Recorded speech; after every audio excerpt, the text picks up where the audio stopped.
The iron shackles bit into Olivia Blackwell's wrists as she stood trembling on the makeshift auction block, her honey-brown hair matted with dust and her once fine traveling dress torn at the hem.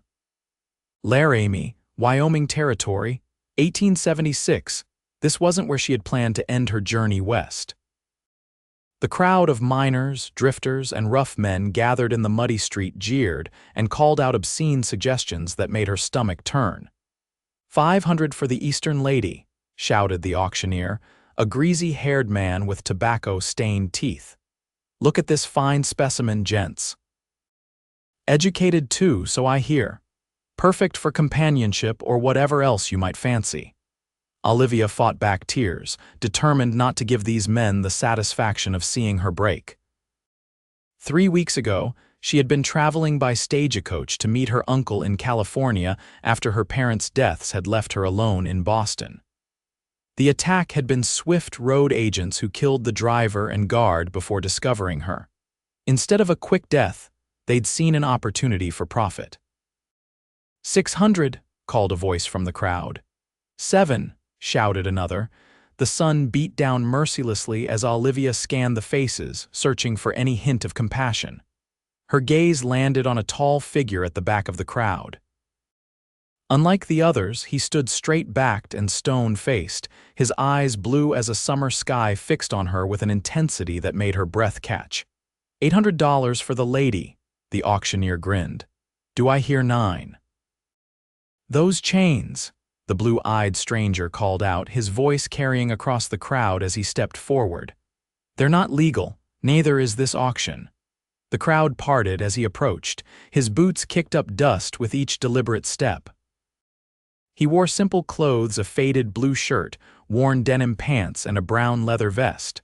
A gun belt hung low on his hips. The only extravagance was the silver star pinned to his chest.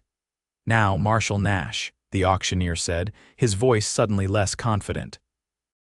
"This here's just a private business transaction. This woman's got debts to pay." "What debts?" The marshal's voice was dangerously soft. "The cost of her rescue from them Indians," the auctioneer tried. "Food and board since then." "Lies," Olivia managed to say, her voice cracking from disuse.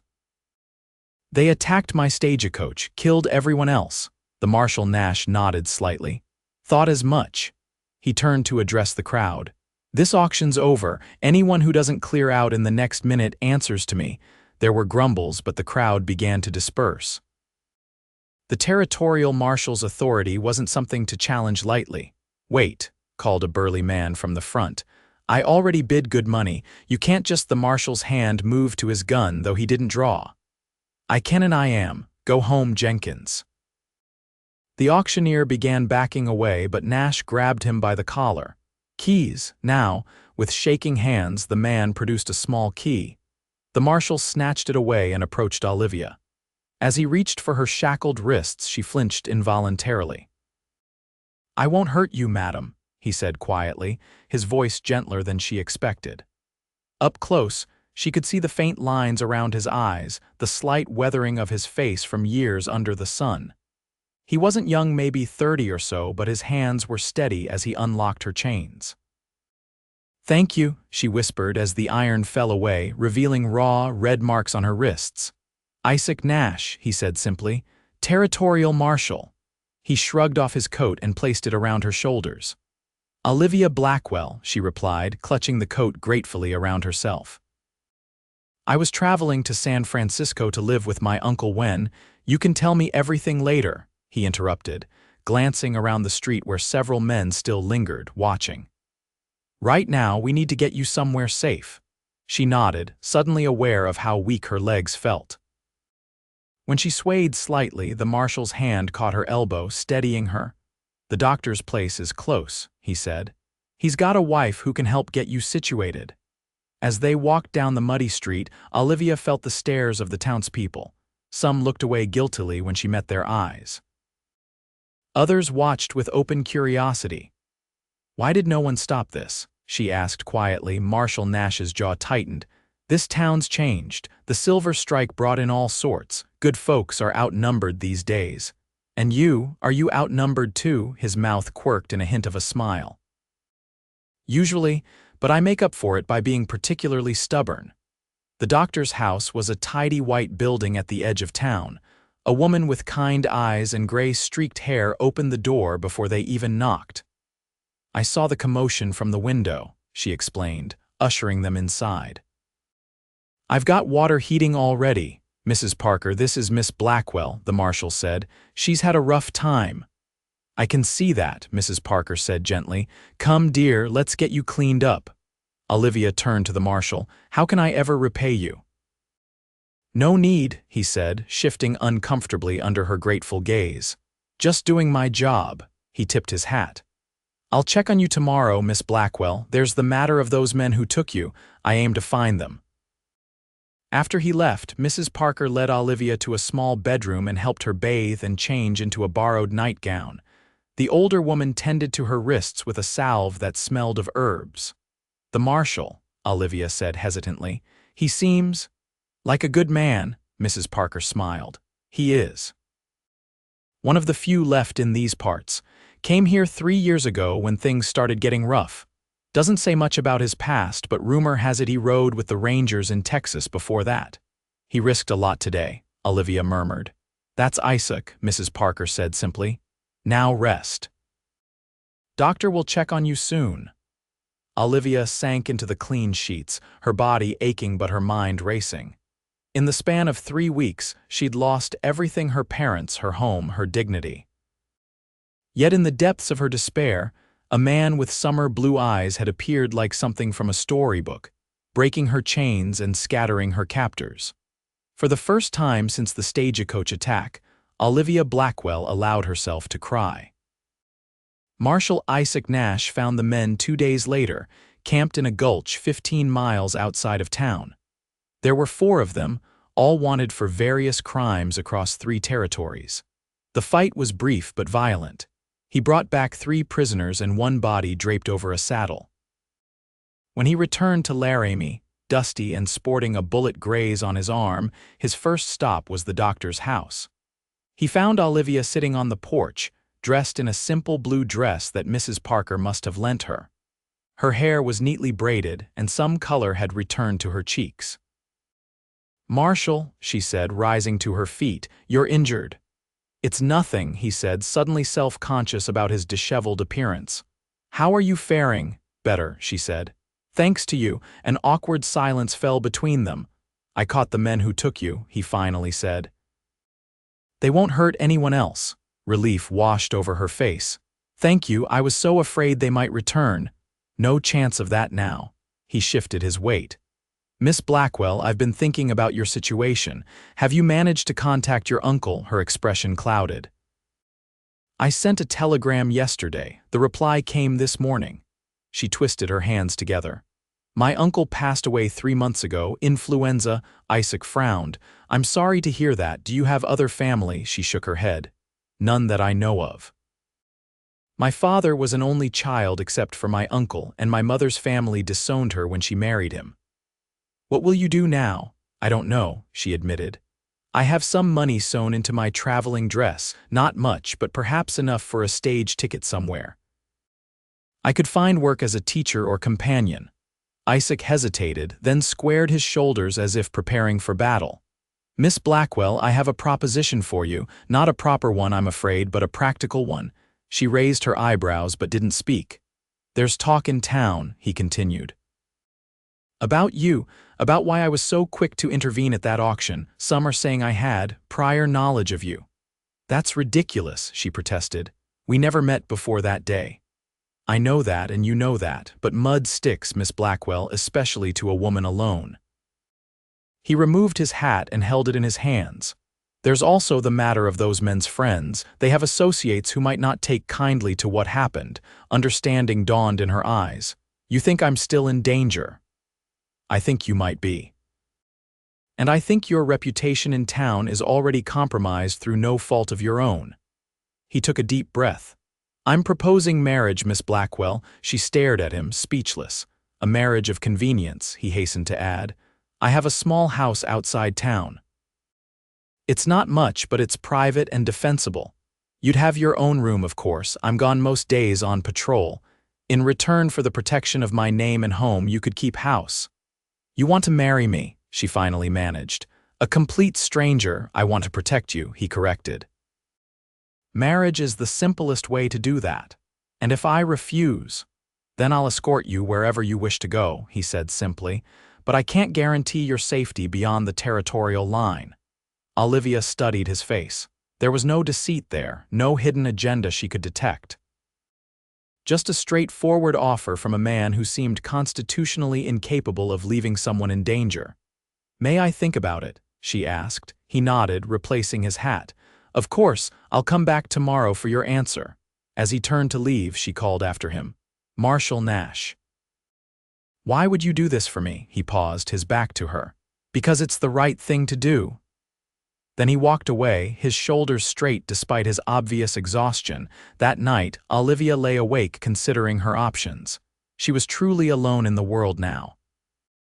Her education had prepared her to be a gentleman's wife, or perhaps a teacher in a ladies' academy, not to survive in the rough mining towns of the West.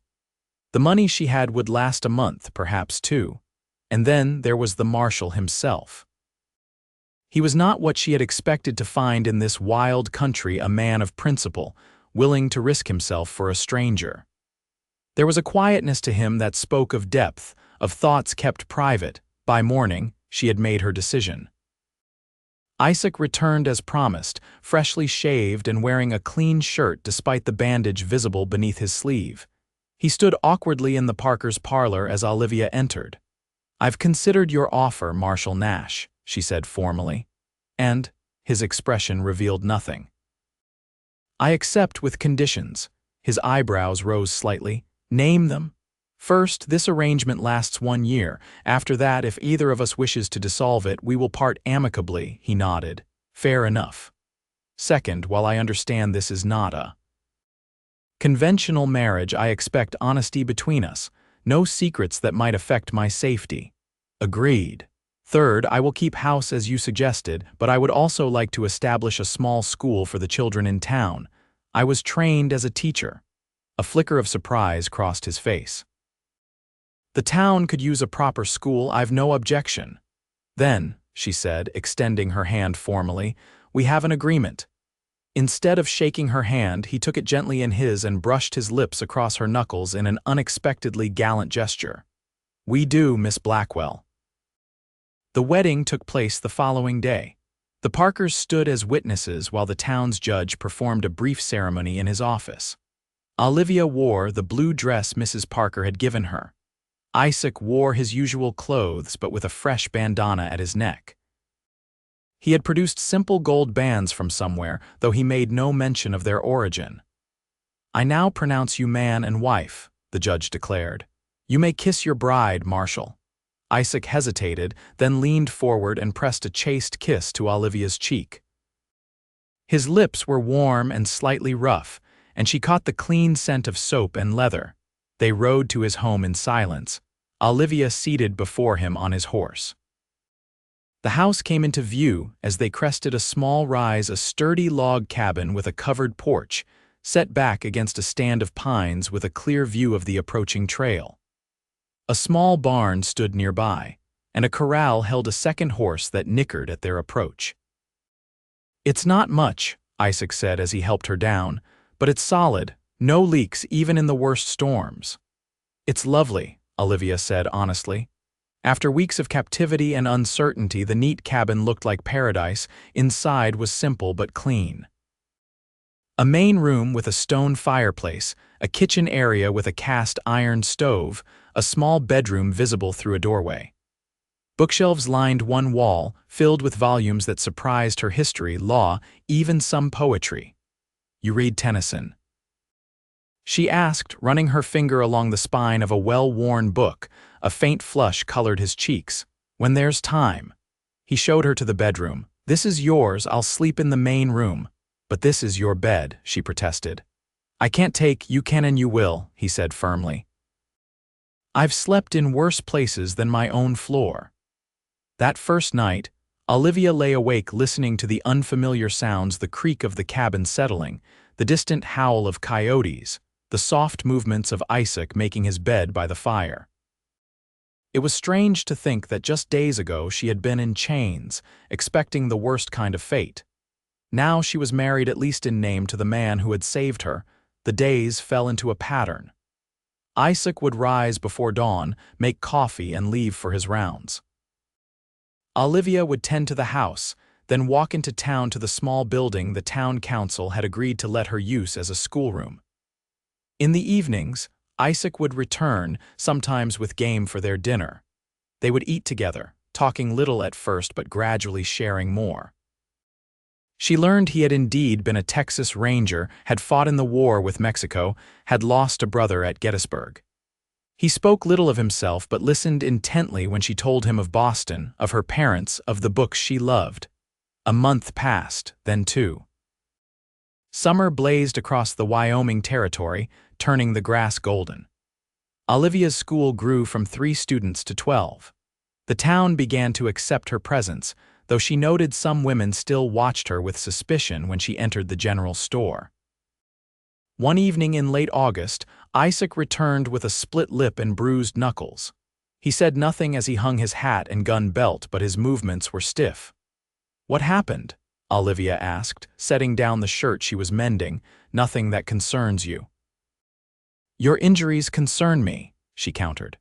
"We agreed on honesty, remember," he sighed, pouring himself a measure of whiskey from the bottle he rarely touched. "Jenkins and his friends had some choice words about our arrangement, suggested you were still available for the right price." Olivia paled. "And you fought them?" "Just Jenkins," Isaac said. "The others backed down quick enough when he hit the dirt." She fetched a cloth and wet it, then approached him hesitantly. "May I?" After a moment's pause, he nodded. She dabbed gently at his lip, aware of his eyes on her face, of the warmth radiating from him. "Why do you care what they say?" she asked softly, his eyes darkened. "Because you deserve better than their filthy speculation. Because," he stopped abruptly. "Because," she prompted. "Because you're my wife," he finished, his voice rough. "Even if it's just on paper." Something shifted between them that night. Small touches began to appear in their daily interactions, his hand at the small of her back as they walked through town, her fingers brushing his as she handed him coffee in the morning. They began to talk more in the evenings, sharing stories and opinions. She discovered he had a dry wit that emerged rarely but delighted her when it did. In October, during the first snowfall, Isaac didn't return from his patrol. Olivia waited through the night, fear growing with each passing hour. When morning came with no sign of him, she saddled the mare in the corral, a skill he had insisted she learn, and rode toward town. She met him on the trail, slumped in his saddle, his coat dark with blood. "Isaac," she cried, dismounting and rushing to his side. "Ambush," he managed. "Cattle rustlers we've been tracking." She helped him home somehow, half dragging him to their bed, where she cut away his shirt to reveal an ugly bullet wound in his shoulder. Using the medical supplies he kept in a box under the bed, she cleaned and bandaged the wound as best she could. For 3 days, fever gripped him. Olivia barely slept, changing compresses and spooning broth between his cracked lips when he was lucid enough to swallow. She read to him from his Tennyson when delirium took him, holding his hand when he called out names she didn't recognize. On the 4th day, the fever broke. She found him watching her with clear eyes as she entered the bedroom. "You saved my life," he said simply. She sat beside him on the bed. "You saved mine first, if you recall." "Not the same," he murmured. "You could have left me out there." "Found your way back east with what I had in the strongbox." "Is that what you think of me?" she asked, hurt evident in her voice. His hand found hers, his grip weak but determined. "No, I think you're the finest person I've ever known, Olivia Nash." It was the first time he had called her by his name. Something in her heart unfurled at the sound of it. As winter deepened, Isaac recovered his strength. They settled into a new routine, closer than before. Sometimes she would catch him watching her with an expression she couldn't quite decipher. Sometimes she would find herself lingering when their hands touched. Christmas brought a heavy storm that isolated their cabin for days. They exchanged simple gifts, a leather-bound journal from him, a hand-knitted scarf from her.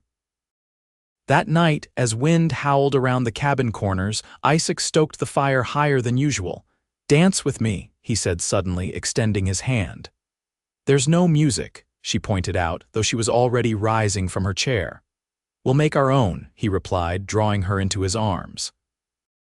They moved slowly in the firelight, his arm strong around her waist, her head eventually coming to rest against his chest where she could hear the steady beating of his heart. When they finally stopped, neither pulled away.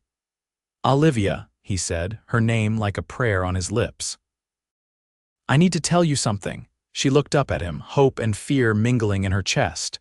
"Yes, when I made this arrangement, I meant every word about it being practical, about protecting you." His voice was low, intent. But somewhere along the way it became more than that, for me at least. Her breath caught. "What are you saying?" "I'm saying I love you," he said simply. "Not as a marshal protecting a citizen, not as a friend helping a friend, as a man loves a woman, as a husband should love his wife." Joy burst through her like sunrise. "Isaac," she whispered, reaching up to touch his face. "I love you too. I think I have since you broke those chains." His kiss was gentle at first, then hungry with months of restrained longing. When they finally broke apart, both breathless, he rested his forehead against hers. "Our year is almost up," he reminded her, pain flickering in his eyes. "You're free to go as we agreed." She shook her head, smiling through tears. "I don't want freedom from you, Isaac Nash. I want a real marriage, a real life here with you." That night, husband and wife in truth at last, they lay together in the bed that had been hers alone for so long. As snow blanketed the world outside, Olivia traced the scars on Isaac's body, maps of a hard life that had somehow led him to her. "I never thought I'd find happiness here," she confessed. "When that stagecoach was attacked, I thought my life was over." "In a way, maybe it was," he said thoughtfully, "but a new one began when I saw you standing there in chains." "My hero," she teased gently. He shook his head. "No. Just a man who couldn't stand by and watch an injustice."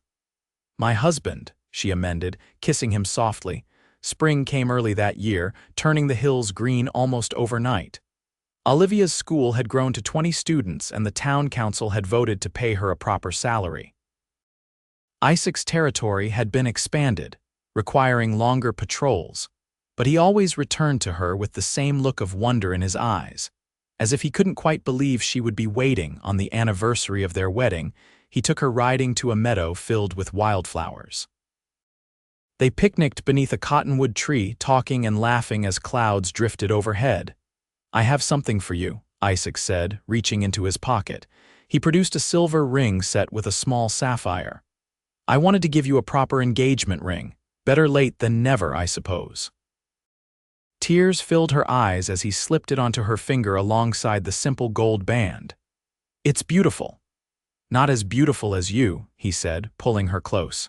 As the sun began to set, painting the sky in shades of gold and pink, Olivia rested her head on her husband's shoulder. "Do you ever think about how differently things might have turned out if you hadn't been in town that day?" Isaac's arm tightened around her. "I try not to, but I thank God every day that I was." "I was so afraid," she admitted. "Standing there in chains, seeing all those men looking at me like I was livestock." "You didn't look afraid," he said. "You looked defiant. It's what caught my attention first, this woman in chains, holding her head high like a queen." She smiled at the memory. "And then this tall, serious marshal walks up and starts talking about legalities. Had to maintain some professionalism," he chuckled. "Even though what I really wanted to do was punch the auctioneer in the face." "My knight in dusty denim," she teased, leaning up to kiss him. As darkness fell, they rode home side by side, their horses' hooves making a steady rhythm on the packed earth. Their cabin came into view, lamplight glowing in the windows. Mrs. Parker had come by to leave a surprise anniversary dinner, as arranged. "You know," Isaac said as he helped Olivia down from her horse, "when I asked you to marry me that day, I thought I was offering you safety." "You were," she replied, taking his hand. "What I didn't realize," he continued, pulling her close, "was that you would be saving me too." "From what?" "Loneliness, a life half lived." His voice grew husky. I had a badge and a gun and a sense of duty, but you gave me a home, Olivia, a heart. Inside the cabin that had become truly theirs, the table was set with the good dishes Mrs. Parker had lent them. A bottle of wine stood open, breathing. But dinner would wait as Isaac took his wife in his arms again, kissing her with all the passion that had grown between them over the course of a year. Later, as moonlight streamed through the window, Olivia traced lazy patterns on her husband's chest. "I have a gift for you too," she whispered. "Oh," he murmured sleepily. She took his hand and placed it on her stomach. "In about 7 months there will be 3 of us in this cabin." Isaac's eyes flew open, suddenly fully awake. "A baby, you're certain," she nodded, watching joy spread across his face like sunrise. "A family," he breathed, wonder in his voice. "Our family." As he kissed her again, Olivia thought of the journey that had brought her here, the tragedy, the terror, the chains that had seemed to signal the end of everything. Yet they had led her to this man, this love, this life that was fuller and richer than anything she could have imagined in her sheltered Boston existence. Sometimes, she reflected as she drifted to sleep in her husband's arms, the worst moments of our lives can lead us to the best if we're brave enough to keep going, and lucky enough to find someone who will break our chains and call us their own. 5 years later, Isaac and Olivia Nash stood on the porch of their expanded cabin, watching their son and daughter chase fireflies in the twilight. The town had grown too, becoming more civilized as families replaced drifters and miners. Olivia's school now had a proper building with 3 teachers. Isaac had been appointed sheriff, a position that kept him closer to home.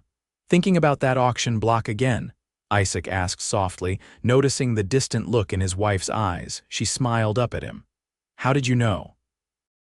"You get a certain look," he said, wrapping an arm around her waist, "like you're remembering something painful but important."